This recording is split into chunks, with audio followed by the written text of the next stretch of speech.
Hey guys, welcome back to another day of Bible reading. Today we are in 2 Samuel, verse chapter 11, verse 1 until verse 27. We are going to read about David and Bathsheba. So if you remember last time we read about David defeating Ammon and Syria. If you remember, a king died, and then King Nahash died, and then David thought that let me send my condolences to his son and comfort him at this time. And his son's name was Hanun, but Hanun decided to listen to the other princes, and then they were like, no, he's spying on us, so don't trust him. And which led to David now fighting. So Hanun decided to humiliate David, and David's servants. He shaved off their beard, half of their beard, and then cut their let me just call them dresses. He cut the bottom part of their dresses, which means that they were naked. Sorry, I'm laughing. I just got the picture, but it's kind of funny. But of course, that would be humiliating for anyone. I mean, walking around naked, and then, so David decided to meet them before they got to I think Judah. Yeah. And then when Hanun realized that he got himself into big trouble, then he hired the Syrians to fight with him. But so David's army was just too strong. And they ended up defeating them. And so today we are going to read about David and Bathsheba. And I don't know if you know the story, but today's question, the question I have for you guys today is, what do you do when you are alone? What do you do when you're alone? When you think no one is watching, or when you think you will not get caught? Because I know that most of the time, when people think that they can get away with something, they tend to try. They tend to try to get away with it. So what do you do when you think you can get away with something? What is it that you do? Obviously, you don't necessarily have to let me know, but I'm just trying to open your eyes to show you that when you think no one is watching, no, you will not get caught, you tend to do sinful things, illegal sinful things. So that which is what happened today what happens in today's reading as we read about David and Bathsheba. So verse 1, let's go. In the spring of the year, the time when kings go out to battle, David sent Joab and his servant with him and all Israel. And they ravaged the Ammonites and besieged Rabbah, but David remained at Jerusalem. So from the first sentence of this, we learn that the kings usually fought in the spring. So why not just the spring and not the summer, not the winter and autumn? Why? So I checked, like, why specifically spring, and why did the kings usually fight in the spring? So because the spring provided for dry roads for marching, because you know that back then they obviously didn't have cars, they didn't have planes or jets or anything. It was just horses. So springs meant dry road for marching and new grass for feeding more horses.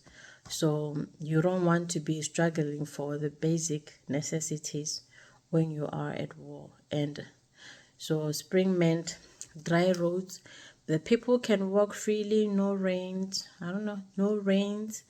and the animals can just graze on whatever, the livestock, whatever animals they plan to slaughter on their fights, they would have food, and ample food supply too for the people, because you know that spring, most plants tend to have fruits around that time. So there was a lot of natural supply in spring. That's why they decided to have fire battles during that time. So in the spring of the year, the time when kings go out to battle, David sent Job and his servants with him and all Israel. So it was something that happened a lot. So it wouldn't have been a first time thing or an only time thing, because this says in the spring when kings go out to battle. So it shows that it's something that happens a lot. And David sent his servants, and also saying that David did not go. So he sent his servants to go. And the servants were successful, and they ravaged the Ammonites and besieged Rabbah. But David remained in Jerusalem. So why did David remain? Because usually when there is a war, the king goes to, because he has to, I don't know, but yeah, the king would go too. But yeah, I think he stayed because this was not like, fighting for the land. Like, it wasn't that big battle between the nations. It was just, I think it was honestly just an egotistical thing between men. Like, let's see who will win. And David was like, nah, I don't want to partake in this. I think that's why he stayed. I could be wrong, but I think that's why he stayed behind. So yeah. And as you know, that when you are alone, you are very tempted to sin when you think no one is watching. You're tempted to do things that you think you can get away with. I know that even when I was younger, when my family, or everyone was not in the house, I would usually get in the kitchen and try to cook something for myself. I mean, before I could cook, obviously. So try to cook something for myself, just curious what I could get up to in the kitchen. And I don't know, I don't remember what exactly I cooked, but I know that if my mother found me in the kitchen, it would have been a problem, because I was young and wasting food, resources, and everything. So she would have been mad. But yeah, David decided to stay, and yeah. And now, verse 2, it happened late one afternoon when David arose from his couch and was walking on the roof of the king's house, that he saw from the roof a woman bathing, and the woman was very beautiful. So this kind of says that David didn't live very far from this woman, because, well, I know right now, probably like just a few houses down, because I know, like, if it was too far, then you wouldn't even see who was bathing. You wouldn't be able to tell that, oh, this one is beautiful. So, but then it happened late in the afternoon when David arose from his couch. So David was just having a lazy day. When people were out fighting, David decided today I don't feel like doing anything. So, and he went out, and then from his roof, he saw a woman just bathing, which was a normal thing. The woman obviously didn't know that anyone was watching. I mean, usually people are in their houses, ground, walking around. You're not expecting anyone to be watching you. So yeah. And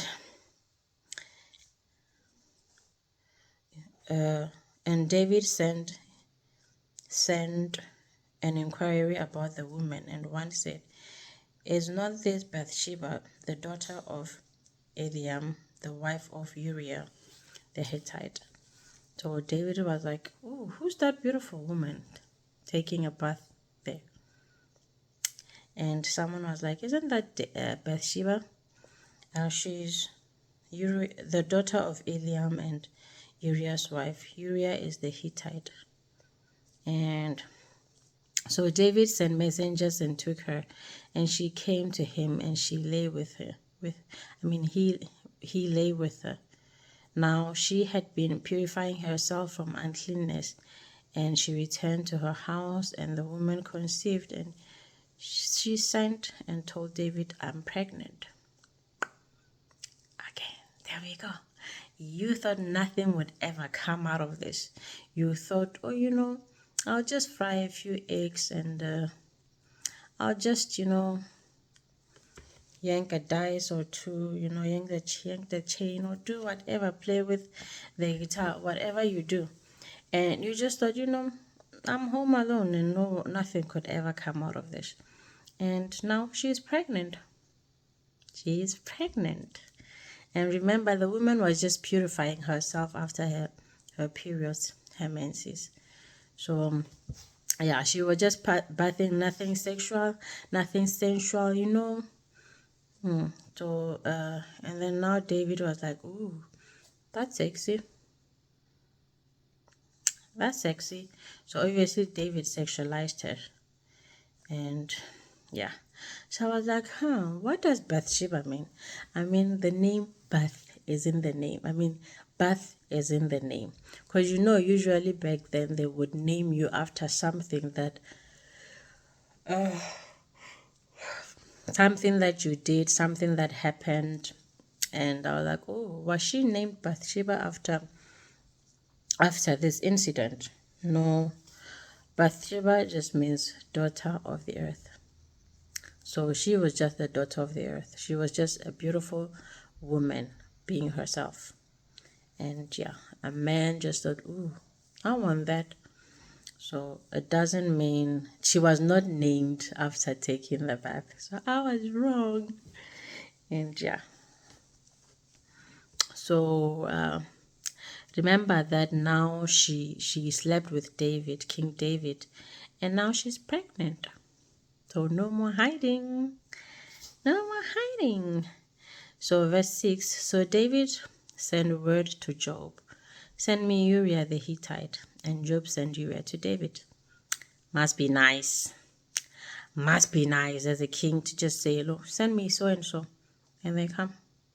You can't even question it.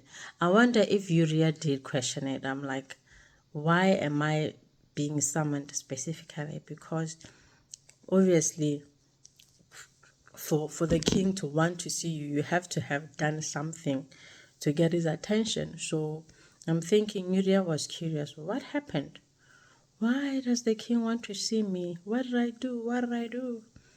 So Uriah went. And when Uriah came to him, David asked how Job was doing and how the people were doing and how the war was going.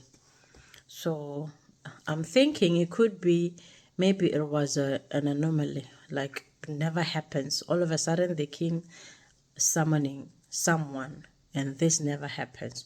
Or maybe it was a regular thing where like the king would just ask for a random person to ask, how are things going? Can you give me an update of the situation? So maybe that's why Uriah was not suspicious, because if there's usually a random person being summoned just so the king can find out how things are going, then this makes sense that he would ask for you. I think so. But I could be wrong. And so he asked Uriah how the war was going, how were the people, how was Job. And David said to Uriah, go down to your house and wash your feet. And Uriah went out of the king's house, and there followed him a present from the king. So obviously,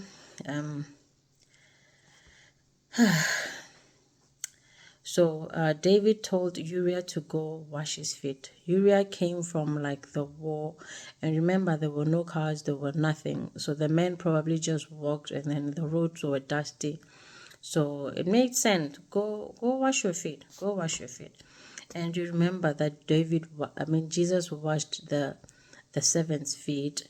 That one was to humble himself and to honor his servant. So now David is like, go home, wash your feet. And this time, go home, wash your feet kind of meant like go home, go relax for a day. It's like leave, one day leave. I don't know, in the military. I don't know what they're called, but like you're getting like some time off just to be with your family. So go wash your feet, relax, and have fun with your wife. And this is also saying that a present from the king followed him. So meaning that someone followed Uriah from the king's house, an informant. Still, Uriah didn't suspect anything because I'm like, yo, I don't mind the king calling me to see like how are things going. I mean, if obviously the king knows about me, I wouldn't mind. But now as I leave, I'm being followed. Obviously, I also wouldn't go home because I feel I'd be like suspicious, suspicious, and so someone followed the Uriah from the present king's house, but Uriah slept at the door of the king's house with all the servants of the Lord, and did not go down to his house. See, I feel like I wouldn't either. Like, I don't mind. Like, I could understand everything else because as a servant, you do have to serve the king. But it feels like it is just too much all at once. Too much all at once. So now what do I do with all of this? I'm not going to trust him that much where I would go home and relax. Maybe still, I feel like I wouldn't want him to know where I live. But obviously the king knows, but it's just me. Maybe just suspicious of everything and everyone. But I feel like I would not relax that much anyway. So I kind of understand why Uriah did not go home. So he decided to sleep with the servants, David's servants. And when David was told, Uriah did not go down to his wife. David said to Uriah, have you not come from a journey? Why did you not go down to your wife?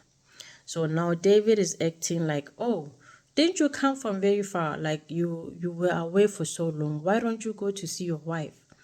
Why don't you go to see your wife? I mean, you're tired. Don't you want to go take a shower? I mean, a bath or whatever. Relax, and you have the opportunity to be with your wife. Obviously, David is trying to hide what he did, and he's trying to hide his sin. But Uriah was like, nah, no. Uriah said to David, the ark and Israel and Judah dwell in booths, and my lord Job and the servant of my lord are camping in the open field. Shall I then go to my house to eat and drink and to lie with my wife? As you live, and as your servant lives, as your soul lives, I will not do this thing. Do you see how honorable this man is? So imagine you cheated someone and now you're trying to kill them, you're trying to destroy them, but they're like, no, I am going to honor you, I'm going to remain faithful even in this time where I could easily go home, see my family, but no, I'm not going to indulge even in the slightest in the slightest comfort if everyone else is out there suffering. So I'll continue in the suffering just like they are. That's a man. Like, yeah, that is a man of God. That is a man of honor. He doesn't want to, you know, I don't know. He doesn't want to put himself first. He is like, if everyone else is out there dying, just because I came home, doesn't mean I should now relax. Because that can also be used against you. That can also be used against you because now, if David was not trying to destroy the evidence of what he did, Bathsheba being pregnant, and Uriah just came home and went to lay with his wife. It could have been used against him. Like, how could you? How could you go and lay with your wife when everyone is out there dying, defending their lives? So I understand why Uriah was like, no, I'm not going to do that. I'm just going to remain here and honor, yeah, everyone. Be faithful and serve my Lord. So then David said to Uriah, remain here today and tomorrow I will send you back. So Uriah remained in Jerusalem that day and the next. So now this is David realizing that his plan is not going to work. He wanted Uriah to come and sleep with his wife so that he could say she's pregnant because she slept with you with her own husband. So that's normal. But he was like, no, I'm not going to do that. I'm not going to do that. I'm just going to remain pure and serve the Lord in all of this. So Uriah did not go. And now David is like, okay, fine, stay here, and then tomorrow I will send you back. And that is why Uriah just remained there. And David invited him, and he ate in his presence and drank, so that he made him drunk. So now this is David's second attempt. So David inviting Uriah now to come and eat at the king's table. If you remember what it means to eat at the king's table, is that obviously you are elevated, you are honored, like you're now adopted into the king's family. We learned that when we were reading about Mephibosheth, who was Jonathan's son and who was also crippled. So now David is also now inviting Uriah to eat at the table, and Uriah goes and then he eats and drinks. I mean, I'm invited to eat at the king's table. Of course I'm going to eat. Of course I'm going to drink. But yeah, and of course we try not to get sloshed, but he was drunk, and in the evening he went out to lie on his couch with the servant of his Lord, but he did not go down to his house again. So round two, David's second attempt to try to get Uriah to sin still does not work. So even when Uriah is drunk, he is still a man of honor. Even when Uriah is drunk, he's like, no, I would rather just, I'm eating because the king invited me over to his house.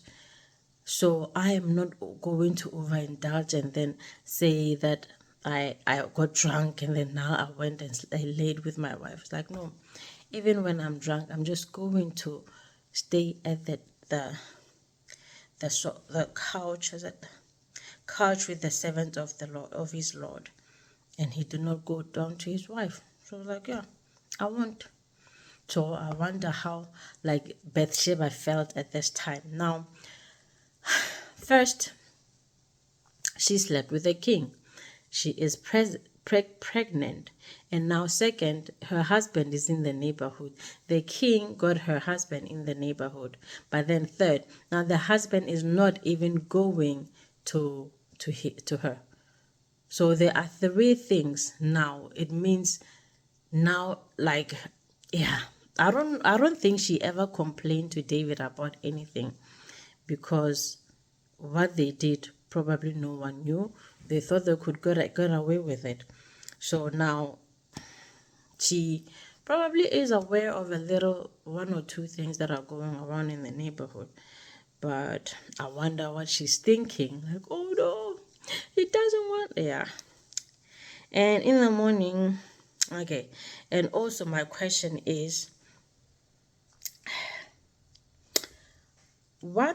how did David think all of this was going to work? I understand that all he was thinking was just trying to hide what he did and get away with his sin. But beyond that, how was it going to work according to him? Because remember, If Uriah had slept with his wife, how would it have worked? David was going to have to lie to see his child and to see Bathsheba. So how was that going to work? Was that then now Bathsheba going to be David's side chick, concubine, like not even an official concubine? How was that going to work? Because for me, it feels like it would have been temporary. Either way, it would have been temporary. I don't know, like, yeah, but honestly, I'm kind of grateful that it didn't work because, but Uriah would have still been deceived, and honestly, the king could have still continued to try to get Bathsheba in bed with him because now the husband is here. It would have been a continuous thing because now he thinks he got away with it. So I'm like, I wonder if David's plan actually worked, how would it have turned out? Yeah. So in the morning, after all the drinking and all of that, now in the morning, David wrote a letter to Job and sent it by hand to Uriah. In the letter he wrote, set Uriah in the forefront of the hardest fighting, and then draw back from him that he may be struck and die. That is what King David did. That is what King David said. He wrote a letter and now sent it with Uriah. Now he is saying, in the letter he wrote, set Uriah in the forefront of the hardest fighting and draw back from him when that he may be struck and die. Imagine. So, and Job was, yeah.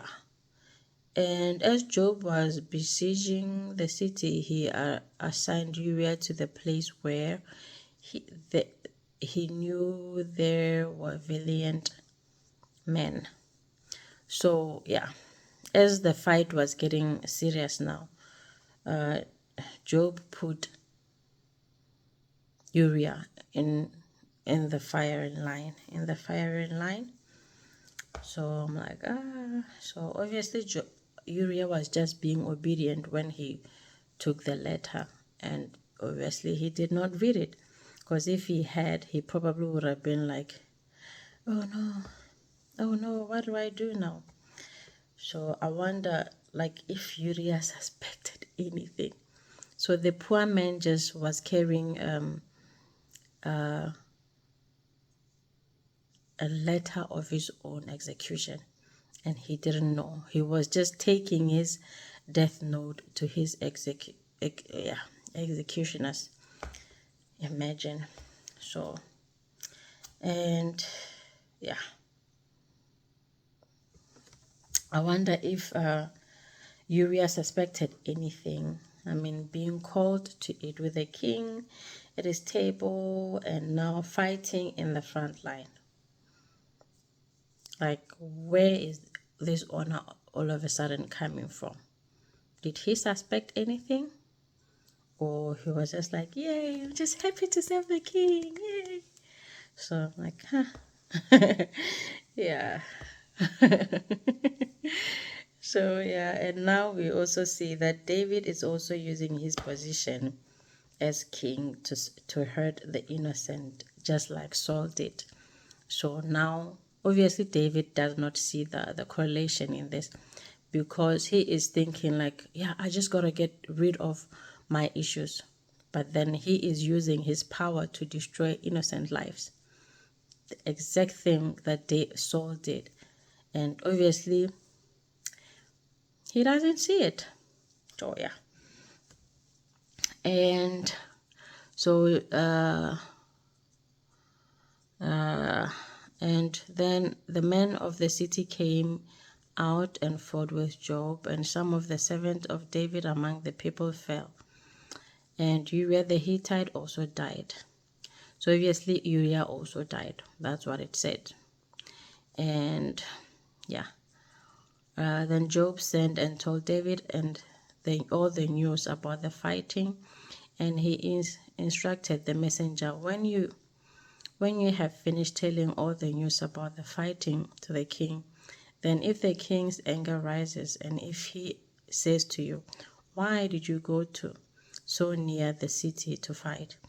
Did you not know that they would shoot from the wall? And so now this is Job sending a report to David of what happened, just telling him, like, so far we have lost, let's just say 8 people, and Uriah was one of them. I don't know why I said 8, but I just got that number. Like, we have lost 8 people, and Uriah the Hittite was one of them. So go tell King David this message, and yeah, the 7th. And if the king's anger arises, and if he says, why did you go to near the city to fight? Did you not know that they would shoot from the wall? So yeah, why like it's a war. So obviously you are standing this side, and then your enemies are standing this side. So why did you go so close to the enemy's wall? Didn't you know that they can kill you there? And now verse 21 says, who killed Abimelech, the son of Jerubbaal, Jerubesheth? Who killed This is Job telling the servant to tell David. Who killed Abimelech, the son of Jerubesheth? And did not a woman cast an upper milestone on him from the wall, so that he died at Tebeth? Why did you go so near the wall? Then you shall say, your servant Uriah the Hittite also died. So this is Job kind of bearing the lead. Tell him everything else. And yeah, if he's angry, he's like, why did you do that? Don't you know that is just a bad military tactic? Don't you know that it is a bad strategy? Why would you do that? And then just tell him that Uriah also died. Your mission has been accomplished. Uriah also died. So this is just to say that we did what you wanted us to do. It doesn't matter how we got there. The mission was achieved. So who is Abimelech, and why is he being mentioned here? So Abimelech was a ruthless early Israel leader, and he was killed in a siege because he marched too close to the city wall. So Abimelech was sort of like ignorant or arrogant. He just thought like, yeah, no, I mean, I'm the leader, so who will kill me? And he was in fact killed by a woman. A woman threw a rock on his head, and it crushed his noggins, his nuts, his head, and everything was crushed. So now Job acknowledges, yes, it was stupid, but he did it to follow the king's order and to get Uriah killed. So like I said, mission achieved, mission accomplished. That's what you wanted. I did exactly what you said. So how else was I supposed to guarantee that Uriah doesn't come out of this alive? I did that. So then calm down. So he kind of knew that this would calm David down immediately, just like that. So yeah, now we're in verse 20. So the messenger went and came and told David all that Job had sent him to tell. The messenger said to David, the men gained an advantage over us and came out against us in the field, but we drove them back to the entrance of the gate. So obviously this is the messenger describing everything that had happened to David. Just like, oh, this happened. Like, yeah, they came to fight against us, and then they gained an advantage against us, and then We fought back, and then we drove them back to the entrance of the gate. Then the archers shot at your servant from the wall. So obviously they were moving closer and closer to the wall, and then the opposite the enemies were hiding behind the wall, and from that wall the archers shot at the Israelites. And some of the king's servants are dead, and your servant Uriah the Hittite is also dead. Now this servant did not listen to what Job said. Job said, tell him what happened, and if David is upset, tell him that Uriah also died. But then this servant is like telling him everything all at once. So now David doesn't even get a chance to be angry at Job's stupidity. Like I honestly just wanted to see that part. Like, oh, how is David? But yeah, and David said to the messenger, Thus shall you say to Job, do not let this matter displease you, for the sword devours now one and now another. Strengthen your attack against the city and overthrow it, and encourage them. Yeah, really, David? Really, David? But yeah. So he's not angry at all because he got everything that he wanted from this already. He's like, oh, okay, then don't let this upset you. I mean, I understand that the sword sometimes, this is war. There will always be casualties, so I understand it happens. But make sure that you strengthen your attack against the city and overthrow it. Encourage him. Make sure that you encourage him. So now forget everything else. Then now David is like, yay, mission accomplished, mission achieved. So now I don't have to deal with anyone or anything again. And so yeah. And when the wife of Uriah heard that Uriah, her husband, was dead, she lamented over her husband. Liar! I don't know if you guys know that meme from Khloe Kardashian when she found out that Tristan was cheating on her. She's like, liar! So this is how I felt when I was reading that part, like, liar! Yeah. And she lamented over her husband. Obviously, this was just for show because we know already that what she did. She disregarded her husband and her marriage. So now, just because her husband was killed in action, now she's like, oh no, my husband. So now, what do I do? So I wonder how she really, really lamented, because now she was probably relieved that her husband would not, because he did not sleep with her, remember. So she was probably relieved that her husband would not find out about her sleeping with another man. She's like, okay, that is done. As much as I will miss my husband, he died believing that I'm still a good woman. So that's probably where she was like half sad and half relieved that her secret, yeah, she got away with it. So she was like, yay, yay. And yeah, and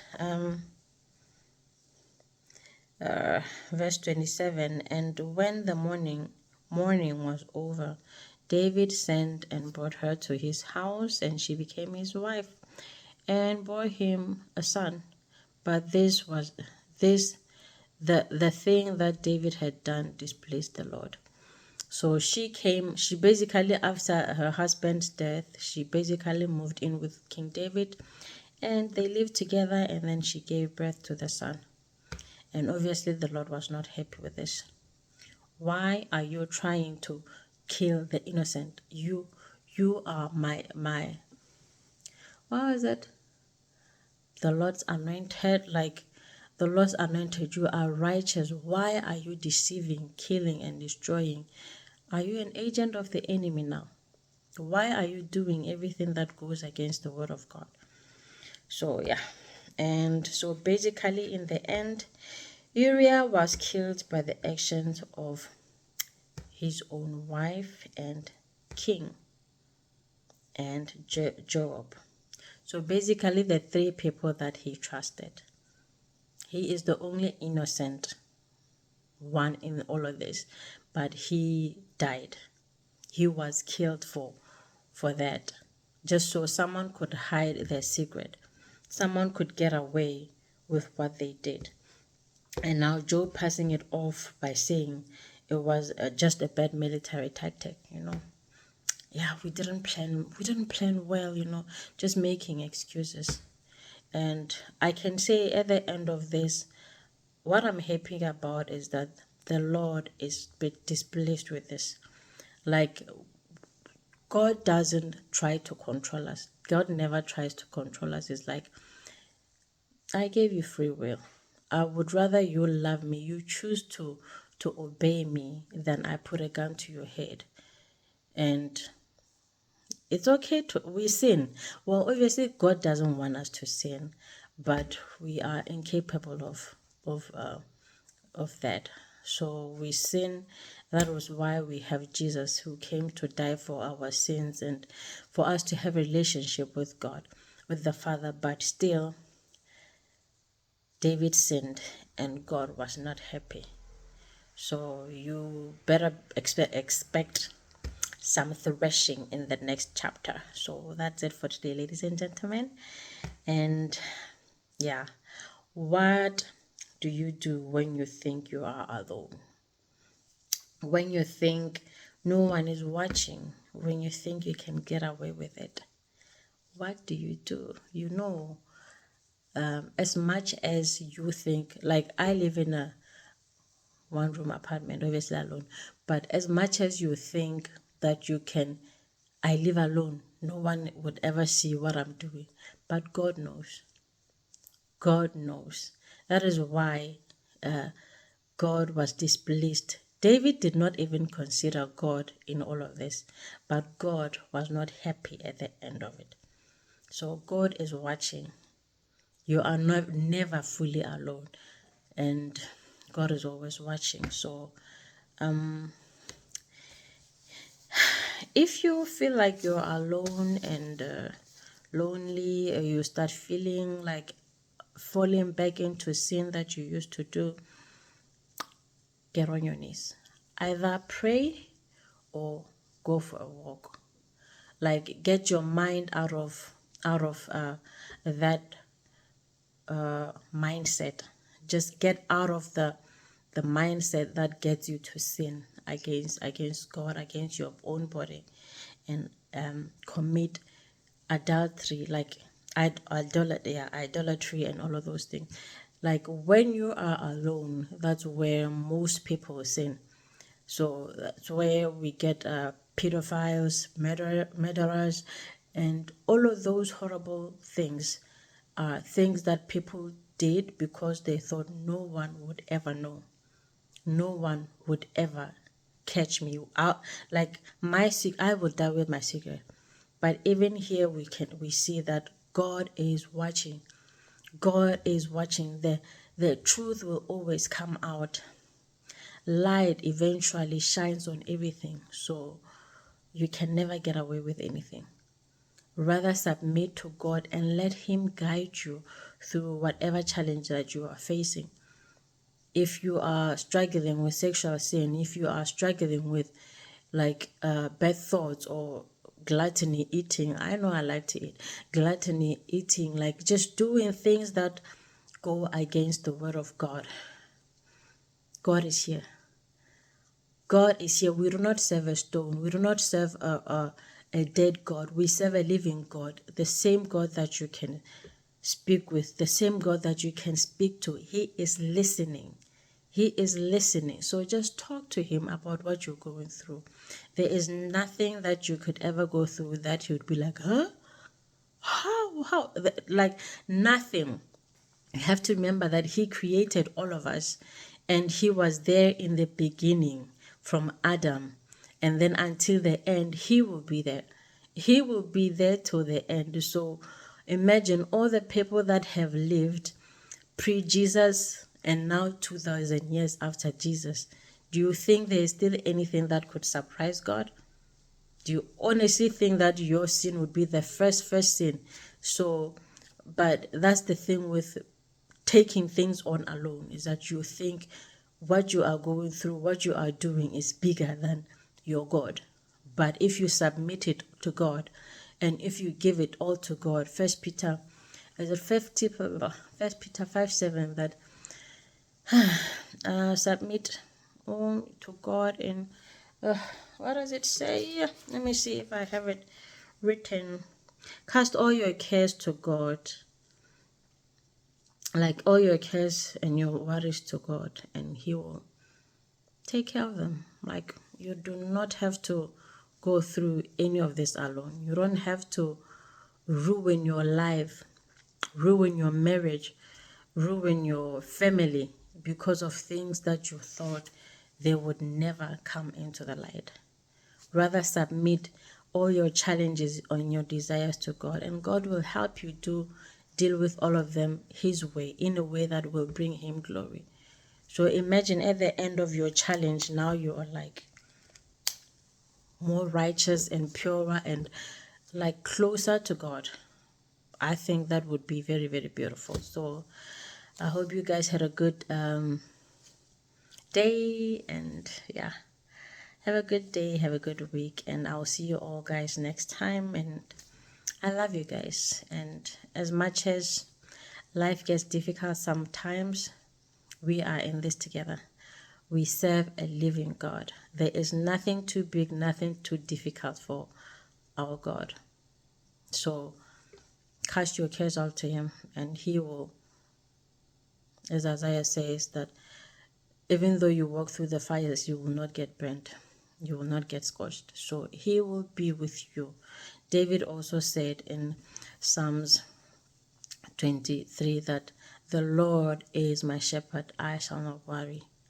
So give all your cares to Him, cast all of them to Him, and He will help you. He will see you through all of this. In the name of Jesus, we pray. Thank you guys, and see you guys next time. Bye bye.